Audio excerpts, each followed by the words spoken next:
How did Prince Philip meet a then Princess Elizabeth for the very first time? Prince Philip met then Prince Elizabeth really early on when they were just kids. It was actually a wedding in 1934. He was 13 years old and Princess Elizabeth was just 8. But it was actually 5 years later when they first met publicly at Dartmouth Naval College. Was it love at first sight? Well, the Queen's biographer actually has said that it was love at first sight, and this is something that the Queen actually approved. So I believe it was love at first sight. Any insights, Dan, on what their courtship might have been like? It was a longer courtship than Meghan and Harry, for example.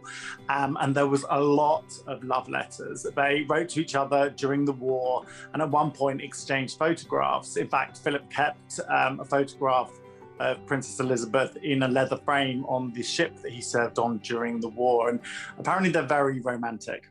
I was reading some of them this morning, absolutely beautiful. They were handwritten. And there's one from 1946 that I particularly love, where Philip wrote about Elizabeth and their love. He said, quote, "To have fallen in love unreservedly makes all one's trouble seem small and petty." It's very simple. It's nothing new, but I think it's really beautiful. What can you tell me about these love letters? I mean, it was so sweet. I mean, obviously it was a difficult time. It was during the war and things were a lot more reserved and at a lot more distance. He spent the summer with her in 1946. And this is when they started to become serious, and then they actually talked about marriage, and then the engagement was announced a year later in July 1947. So it was a very long and slow courtship, which it should be for the Queen.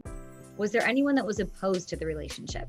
In fact, there was. Not everyone was enamored with the match. The princess's private secretary was worried that the feelings weren't quite even. She was very in love, but he did question whether Philip was as in love with her and whether Philip just felt that he had hit the jackpot. But I think 73 years of marriage, I think that proves that his worries were unfounded. Did they have nicknames? Were they cute? Tell us what you know. The nicknames are incredibly cute. Prince Philip used to call her Cabbage. French, it means my darling, and it translates to my little cabbage. But in this love story for the ages, Prince Philip always had to remain one step behind the Queen. At home, Philip was in charge. He was in charge of the family. She was very aware of how emasculating it would be to be with the Queen. He has quite simply been my strength and stay all these years. And I owe him a debt greater than he would ever claim, or we shall ever know.